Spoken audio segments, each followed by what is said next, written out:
Alright, let's get this over with. Hi, I'm Andre and I'm a black nerd. Black Nerd Reviews! Okay, Ghostbusters. Let's just do this. So just so you know, this review is going to have positive things and negative things about this movie. As usual, I'm going to give you the good, I'm going to give you the bad, I'm going to give you the nerdy. It really was a struggle for me to even want to make this video. Here's the reason why I have issues. It's because, well, there's a lot of reasons why I have issues. So I made a video a while back. I got to go to a Ghostbusters press event when the first trailer got launched, and I did my video saying the good and the bad like I normally do, but apparently there must have been some filter on the video that allowed some people to only hear the positive things I said or only hear the negative things that I said. So at the exact same time, I had people yelling at me going, oh, Andre loves the movie that he hasn't even seen yet. Oh, he must have got paid. He's a social justice, blah, blah, blah. And then on the other side, I got people being like, oh, Andre's just a man-child loving something from his past and not accepting a new thing, and he must hate women too, and blah, blah, blah. Two sides attacking me for the same damn video with the exact same content. How? How did you do that, internet? I fucking hate you.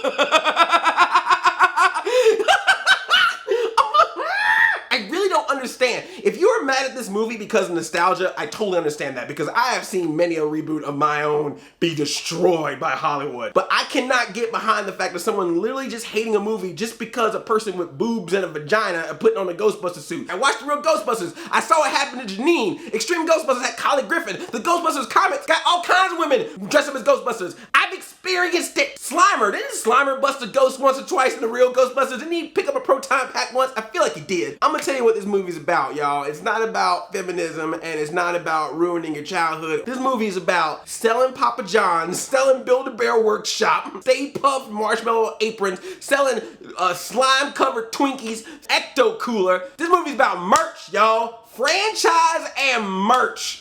Sony trying to make money. You can feel the Sony corporate overlord going, you must make this a franchise. So after all the argument, all the debating, all the yelling back and forth, Reddit threads, YouTube comments, here's the thing about the Ghostbusters movie for 2016. It is, without a doubt, average. It's not great. And it's not terrible. All that argument that you done, waste of time. But it's okay, because clearly Ghostbusters getting rebooted is the only issue that we're having in this world. There's nothing else going on in the planet right now to where this is the #1 priority. So I completely understand the reason for everyone spending so much time either fighting for or against this movie. Great work. You do America proud. Here's one thing I definitely liked about this movie. Kate McKinnon. Kate McKinnon is hands down the best thing that I enjoyed about the Ghostbusters movie. I really loved her character in the movie, and the reason why I loved her character is because she is a character. So therefore, when she does comedy, it works because it's not comedy like, haha, I'm telling an ad-lib joke, but more of just, this is what her character is, and it's something her character would say. And the humor comes from who she is.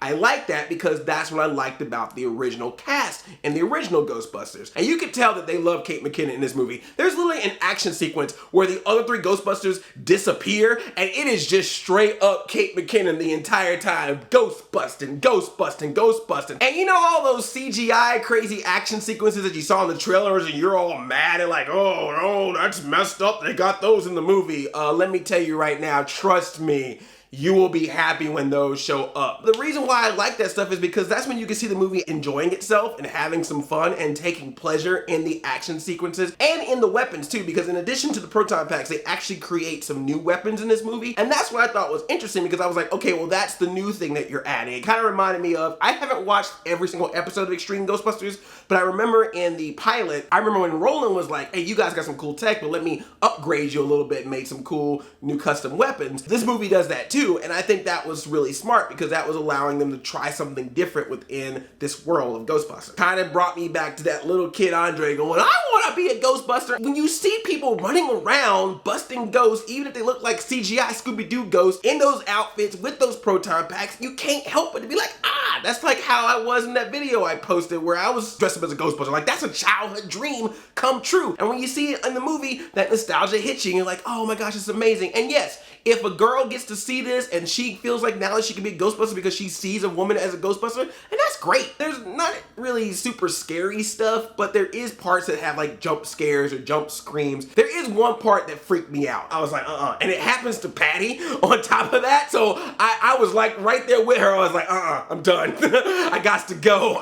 If I was in that room and that happened, I'd be yelling just as loud as she would. Keep me away from this ghost! Leslie Jones, because I know there's a lot of talk about her character in this movie. Leslie Jones is good. And her character of Patty is good. Like Kate McKinnon, she is a very specific character. It's very much Leslie Jones, but it is a very specific character. I believe her in this setting. There's a couple of scenes where she gets to shine. The movie just doesn't want to let her go all the way though. It's like every single time you think that she's about to do something amazing, that movie just comes in and goes, nope.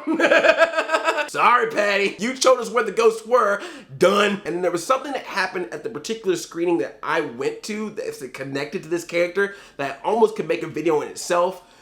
I might do that. The whole thing about her not being a scientist, at first I was like, it is what it is, because Winston wasn't one and I still loved Winston, but then there's some things that were said in this particular screening, and there's a couple of lines that are said in the movie that made me go, okay. There's literally a part in this movie where someone goes, we're scientists, plus Patty. And I was like, well, see, I didn't want to make a big deal about it, but now that you're pointing things out, you started it. I was trying to keep my mouth shut. I had the race card in my pocket, just chilling. I was like, I ain't gonna pull it out today. I'm not gonna be that guy today. And then you gotta go and say something like that. And I'm like, all right, well. But that being said, I love Leslie Jones in this movie. The other cast do fine. It's just the problem with this movie as far as its humor is concerned is it goes for that typical comedy humor that we see nowadays, which is a bunch of ad-libs, a bunch of people trying to one-up each other on set, and some of it somehow makes it into the final film. And that's fine. I don't have a problem with that style of comedy, but it kind of takes you out of the movie sometimes because these are supposed to be defined characters, these Ghostbusters, and so when they start doing these ad-libs, you start going like, well, that's not a Ghostbuster anymore. That's just Melissa McCarthy or Kristen Wiig throwing out some jokes. They have defined characters, but then they would do these lines that didn't really work with their character, but they kept them in anyway because it was like, well, it's them doing some ad-libs and it's funny. Some of the jokes work, some of the jokes are funny, and some of the jokes are not. We even saw this happen with Ghostbusters 2, where they tried to set up more humor type of lines, and it didn't work as much as it did in the first movie, which was just straightforward. These are the characters, and that's what makes it funny. Yes, there are some fart jokes. There are some body part jokes. There's literally a scene in this movie that kind of reminded me of one of the final scenes from Mighty Morphin Power Rangers, the movie, taking care of business. So younger people are gonna love that stuff, but if you're an older person, unless you're the older person that thinks farts are funny, because there are some of you out there, I like more of the character stuff for me, for this type of movie. And of course, since it's a Sony movie,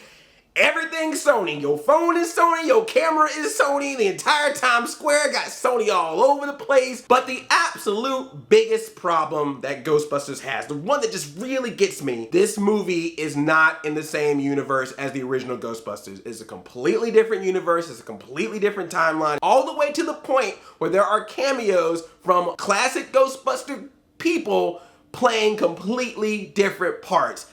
And I gotta say, man, this would have been fine 5-10 years ago. RoboCop, I understood having to do as a reboot. You can't do Son of RoboCop, the Brady Bunch movie. I understand that you gotta get a new cast and then you gotta get the original Brady actors to play different parts because they can't be the Bradys anymore. But this, we've seen how movies can figure out ways to do a reboot of something while at the same time honoring and respecting the franchise that it's based on so that the past still exists, and yet this is still something new. If freaking Boy Meets World can make Girl Meets World and have it exist in the same universe as the original, I think Ghostbusters could have done that. The cartoon did it, Extreme Ghostbusters did it, the comic books did it. This could have done it as well. There's part of it that wants to just basically replay the original movie complete beat for beat, and then there's times where you can see the movie wants to deviate and do some completely new things. And I think that if it was set in the same universe, if we had adjusted to the fact that, hey, the original Ghostbusters happened, ghosts have been kind of dormant, we haven't seen them for a while, they're pretty much done, and then this is now the resurgence of ghosts, then I think you could have done both. You could have been like, hey, these are things that happened in the original movie, but hey, here's how we're gonna be different from the original movie. A Ghostbusters resurgence. They should have stole that subtitle from Independence Day they kept it for themselves. Even Star Trek's new movies figure out a way through a freaking worm dimension hole where the old version still existed, but this new version is there. Hold up a second, I just thought about something. Chris Hemsworth is in the Star Trek reboot, and he was in the Vacation reboot, and he is in the Ghostbusters reboot. I blame you! You've been sneaky, Chris Hemsworth, but it's all your fault. That's why you weren't in Civil War. You were too busy going in other people's reboots. And then you got your brother in Independence Day Resurgence.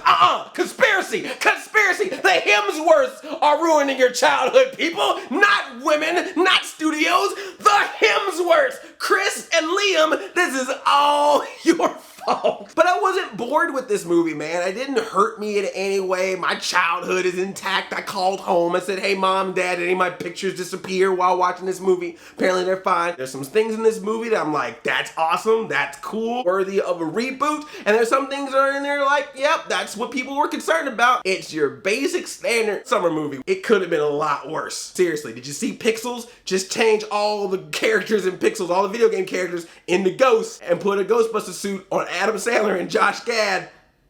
That could have been your Ghostbusters. That was from Sony. That could have been your Ghostbusters movie right there. Just putting that out there. So here's the thing. If you are so attached to Ghostbusters that you cannot see it be touched or tainted by anything, don't go see this. Don't do that to yourself. You're gonna be mad. You've already made your decision to hate, so don't even deal with it. Just be like, all right, you know what? That exists, and I'm not going to go see it. If you want to go see this because it stars women, you go buy your ticket. If you want to see this because you don't care, you just want to see a Ghostbuster on the big screen, go buy your ticket. I know that's a very hard concept in this mob mentality that we live in nowadays, for someone to like something and someone else to hate something and that something to still exist. If you don't believe me, read my comments, because I can tell you for sure, there's people who like and there's people who hate the same thing. Let's go Ghostbusters. Where's that reboot? Let's go Ghostbusters. Primeval. Those ghost bunglers.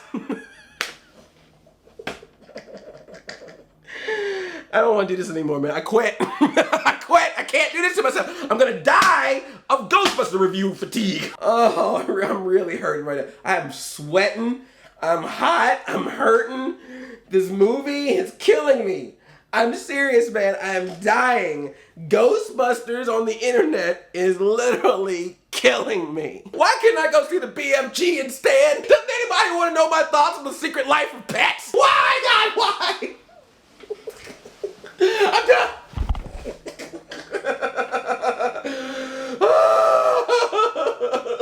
I thought nerds were supposed to be about loving things that you love, not being mad all the time about stupid shit.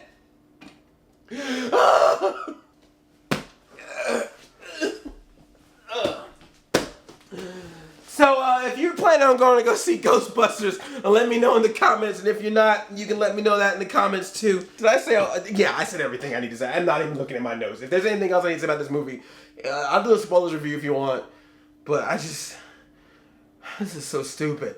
Everything about this is stupid. It's just a movie studio trying to make a reboot of something that have a new franchise so they can sell Twinkies, and we are freaking losing our minds about feminism versus nostalgia, all because Melissa McCarthy put on a freaking jumpsuit and a proton pack.